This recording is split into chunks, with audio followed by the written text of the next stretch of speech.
नमस्कार सभी को, स्वागत है आप सभी का मैकफियल के नए वीडियो में, जहां पे आज हम बात करने वाले हैं नेटवर्क बोल्ट के बारे में। जैसा कि मैंने अपनी पिछली वीडियो हंटर 350 के रिव्यू के लास्ट में कहा था, अगर आपने वीडियो अभी तक नहीं देखी है तो जरूर जाके देखें। ये वीडियो आपके लिए फायदेमंद है अगर आप एक मैकेनिकल वर्किंग प्रोफेशनल है, या एक इंजीनियरिंग या डिप्लोमा के स्टूडेंट हैं, या फिर एक मैकेनिकल की जॉब के इंटरव्यू की तैयारी करें, तो डेफिनेटली वीडियो आपके लिए बहुत हेल्पफुल होने वाली है। ये वीडियो को मैंने टोटल 5 पार्ट में डिवाइड किया है, जिसमें पहला है इंट्रोडक्शन टू फास्टनर, जहाँ पे हम बात करेंगे फास्टनर्स कितने टाइप के होते हैं, क्या होते हैं। दूसरे पार्ट में बताऊंगा मैं आपको कि वो इतना क्यों यूज होते हैं और हमारा डे टू डे लाइफ से उसका कनेक्शन क्या है सीधा। तीसरे में मैं उसके डिजाइन एलिमेंट्स के बारे में बात करूंगा। चौथे में एक कॉन्सेप्ट प्रिपेयर करेंगे उसी हार्डवेयर का, और फिर पांचवें पार्ट में हम उसी कॉन्सेप्ट को मॉडल में कन्वर्ट कर देंगे, भी कैड के फुल मैकेनिकल डिजाइन सॉफ्टवेयर के। तो वीडियो को लास्ट तक देखना, कुछ भी मिस नहीं करना है। तो वीडियो शुरू करते हैं। दोस्तों, जो मैंने आपको 5 पार्ट बताए थे, उसमें से पहले के 3 जो हैं वो थ्योरेटिकल रहेंगे और लास्ट के 2 जो है वो प्रैक्टिकल वीडियो रहेंगे। तो वीडियो के लास्ट तक बने रहेगा, कुछ भी मिस नहीं करना है। शुरू करते हैं पार्ट 1, इंट्रोडक्शन टू फास्टनर। दोस्तों, ये जो आप मेरे सामने देख रहे हैं, इसे नॉर्मल भाषा में आप लोग बोलते होंगे नट बोल्ट स्क्रू, पर इंजीनियरिंग की भाषा में इनका नाम होता है फास्टनर्स। अब फास्टनर्स क्या होते हैं? फास्टनर्स दोस्तों जनरली एक नॉन परमानेंट जॉइंट बनाते हैं। आसान भाषा में ये 2 पार्ट को जोड़ने के काम में आते हैं, जिन्हें आप वापस निकाल सकते हैं बिना किसी नुकसान के, वो भी पार्ट्स को। दोस्तों, फास्टनर्स की मेनली 6 कैटेगरीज होती है, जिसमें पहला आता है स्क्रूज, दूसरा आता है नेल्स, तीसरा आता है नट एंड बोल्ट, चौथा आता है वॉशर्स, और पांचवा आता है एंकर्स, और छठा आता है रिवेट्स। रिवेट्स के बारे में अगर मैं बात करूँ, फास्टनर की कैटेगरी है, पर ये जो जॉइंट बनाता है वो परमानेंट जॉइंट बनाता है। अब इनके सारे जो एग्जांपल्स हैं हम लोग आगे वीडियो में देखते रहेंगे। दोस्तों, अब आते हैं पार्ट 2 के, पर why they are used so much और हमारा डे टू डे लाइफ से इसका सीधा कनेक्शन क्या है। दोस्तों, इनके ज़्यादा यूज होने का मेजरली 3 कारण है। पहला है इसका डिजाइन फ्लेक्सिबिलिटी। दोस्तों, अगर मैं आपको एक वेल्डिंग की असेंबली दूं और एक असेंबली ऐसी दूं जिसमें आपको हार्डवेयर वगैरह में लगा के दूं और टूल्स दूं, और मैं आपको बोलूं कि वेल्डिंग की असेंबली के पार्ट्स को अलग करना है और ये जो फास्टनर्स लगे हुए इनके पार्ट्स को अलग करना है, तो आपके लिए ईजी क्या होगा? ऑफ कोर्स, जिसमें फास्टनर्स लगे होंगे वो। ये डिजाइनर्स को इतनी फ्लेक्सिबिलिटी देते हैं बड़े बड़े कंपोनेंट्स को छोटे छोटे पार्ट्स में डिवाइड करके बनाने में। और क्या ये इससे क्या होता है, सबसे बड़ा एक चीज़ कि आपके पार्ट्स इंटरचेंजेबिलिटी ईजी हो जाती है, और दूसरा आपकी सर्विस वगैरह जो रहती है वो भी बहुत जल्दी हो जाती है। दूसरा आता है रिड्यूस्ड वेस्ट। दोस्तों, आपने देखा होगा कोई बहुत सारे बड़े बड़े कंपोनेंट्स को मिला करके एक बड़ी असेंबली बनाई जाती है, जैसे हमारी गाड़ी का हम एग्जांपल ले लें।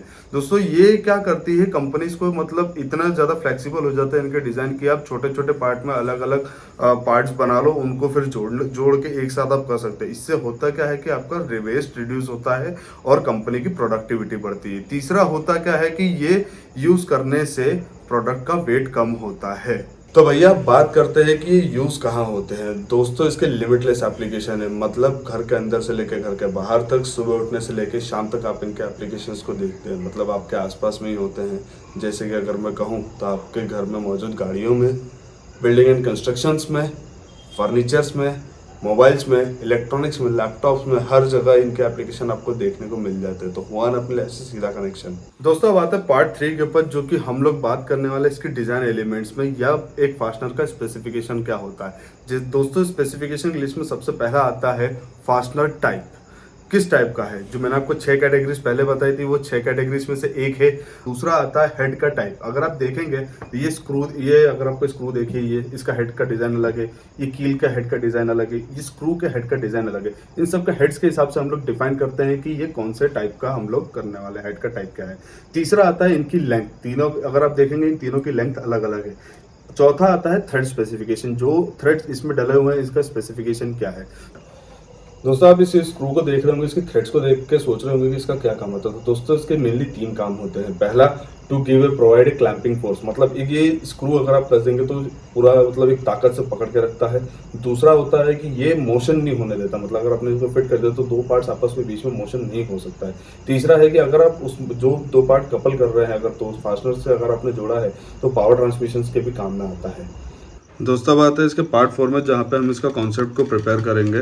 तो सबसे पहले हम लोग इसके हेड के टाइप को देखेंगे कि हेड का टाइप कौन सा है। बोल्ट की कैटेगरी का है ये। और उसके बाद में इसका सबसे पहले अपन हेड का डाया देखेंगे। तो अभी सिर्फ स्केल के थ्रू हम लोग देखेंगे कि इसका क्या आ रहा है। ये शायद 12 mm के अराउंड दिख रहा है मेरे को, तो मैं यहाँ पे नोट कर लूँगा हेड का डाया। दूसरा आ जाता है इसकी फास्टनर की लेंथ। ये मुझे यहाँ पे शायद 30 mm के करीब दिख रही है। हेड की लेंथ भी एक बार देख लेंगे, क्योंकि ये भी बहुत इंपॉर्टेंट फैक्टर होता है कि किसी फास्टनर के हेड की लेंथ क्या है। चौथा आ जाएगा इसका थ्रेड स्पेसिफिकेशन। ये अभी अपन देखेंगे, जो दो आप देख रहे हो दो कंसेक्यूटिव में, इसकी इमेज बाद में अटैच कर दूंगा। ये जो दो हाई पॉइंट दिख रहे हैं, इनकी बीच की डिस्टेंस को पिच कहा जाता है, वो अभी हम लोग देखेंगे। ये दो तरीके की होती है, एक मैट्रिक होती है, एक इंपेरियल होती है। मैट्रिक वाली वर्जन के देखने के लिए अभी हमको देख, ये मैं लगाने की कोशिश करता, तब दिख रहा होगा कि नहीं दिख रहा होगा। ये 1.25 के करीब मुझे दिख रही है। एक्चुअल अगर चेक करना हो तो हम लोग इसको थ्रेड गेज से चेक करेंगे, जो कि अभी हम लोग करने वाले हैं। दोस्तों ये तो बात हो गई स्केल और पेंसिल के थ्रू कॉन्सेप्ट। बट अगर आपको एक्चुअल बनाना, मतलब अगर आपको एक्चुअल मेजर करना तो आपको लगेंगे इंजीनियरिंग के मेजरिंग इंस्ट्रूमेंट, जो कि एक क्या रहता है थ्रेड गेज, दूसरा रहेगा वर्नियर। तो अब देख लेते हैं फटाफट से कि हमने जो नोट किया है और एक्चुअल में कितना एरर आएगा। यहाँ पे देख पा रहे हो दोस्तों, ये 13 mm यहाँ पे दिख रहा है। इसको मैं करेक्ट कर लेता हूँ। अब इसकी लेंथ क्या है, देखिए दोस्तों 30 mm, ये अपना सही है। हेड की लेंथ देख लेंगे।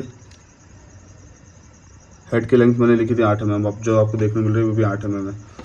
दोस्तों सिर्फ स्केल के थ्रू भी एक कॉन्सेप्ट को प्रिपेयर किया जा सकता है।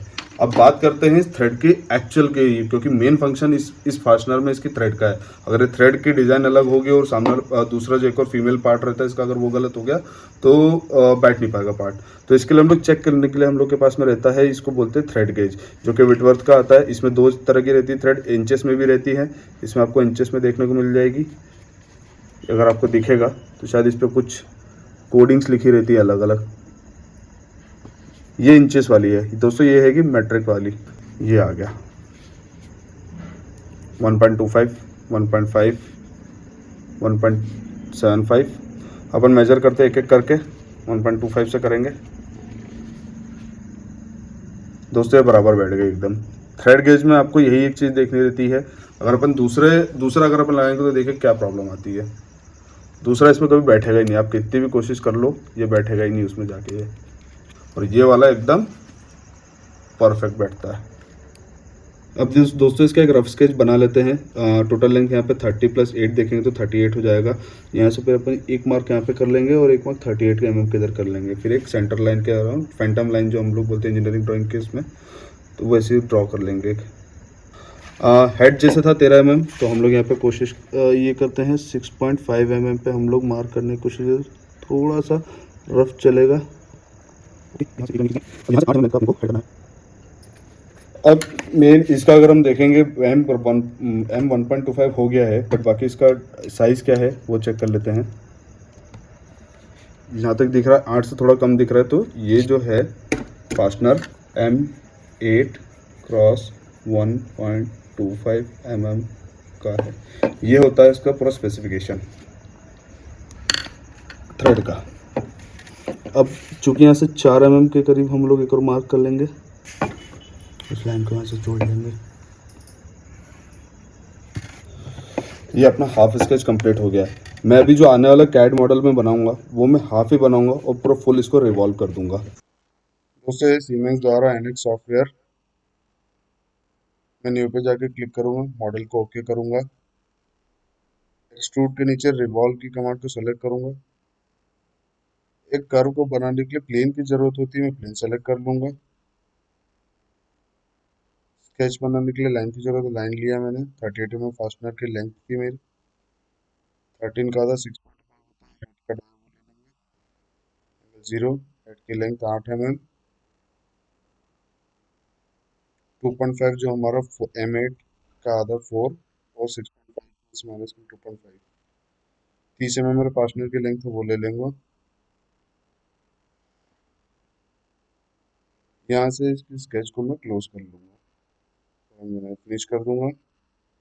और रिवॉल्व करने के लिए दोस्तों एक डायरेक्शन की जरूरत है, वाई के डायरेक्शन को सेलेक्ट करूंगा और एक पॉइंट स्पेसिफाई करूंगा। यहाँ पे रिवॉल्व हो गया, ओके करूंगा। मोर थ्रेड करूंगा, बॉडी सेलेक्ट करूंगा, चूज फ्रॉम टेबल करूंगा। M8 क्रॉस 1.25 था, सेलेक्ट कर लूंगा, ओके कर दूंगा। कुछ वार्निंग देगा, अब इसे इग्नोर करना है थोड़ी देर के लिए। अब एग्स बनाने की बारी आती है, तो एक्सट्रूड में जा करके मैं फेस को सेलेक्ट कर लूँगा, पॉलीगन सेलेक्ट करूँगा मैं यहाँ पर, सेंटर पॉइंट डिफाइन करूँगा, रेडियस डिफाइन करूँगा 3 mm, एंगल 0, ओके, फिनिश। अभी देखेंगे कि यार ये बाहर की तरफ आ रहा है, इसके डायरेक्शन चेंज कर दूँ यहाँ से, और ये सब्ट्रैक्ट पर क्लिक है, मतलब मटेरियल रिमूव हो जाएगा, यूनाइट करेंगे तो मटेरियल ऐड हो जाएगा, ओके करूँगा, ये मटेरियल रिमूव हो गया। दोस्तों ये हमारा कैड मॉडल तैयार। तो दोस्तों आपने देखा कि मैंने कैसे पहले पार्ट में इसका इंट्रोडक्शन दिया, दूसरे पार्ट में मैंने इसके यूजेस बताए, और तीसरे पार्ट में मैंने इसके डिजाइन एलिमेंट बताए, और चौथे पार्ट में मैंने सिर्फ पेंसिल और स्केल के थ्रू मैंने एक रफली मैंने आपको कॉन्सेप्ट प्रिपेयर करना बताया। आने वाले वीडियोस में हम लोग इस तरीके से हम लोग प्रैक्टिकल एक्टिविटीज करेंगे। तो सिर्फ मैं बेसिक रिसोर्सेज, अगर आपके पास में ये वर्नियर नहीं है, थ्रेड गेज नहीं है, तो भी मैं आपको बताऊंगा कि क्या टेक्निक्स एंड ट्रिप्स होती हैं एक कॉन्सेप्ट बनाने के लिए। तो लाइक शेयर और सब्सक्राइब जरूर करें, और अगली वीडियो जो होने वाली दोस्तों वो होने वाली मैकेनिकल मेजरिंग इंस्ट्रूमेंट्स के ऊपर, जरूर देखिएगा। हालांकि ये भी वीडियो जो आज की बनी हुई है, आज की जो वीडियो आप देख रहे हैं, ये आपके इंटरव्यू में कभी ना कभी कहीं ना कहीं काम जरूर आएगी। तो प्लीज़ इसके नोट्स बना लीजिएगा, और लाइक करें, शेयर करें, सब्सक्राइब जरूर करें। टाटा बाय बाय, जय हिंद।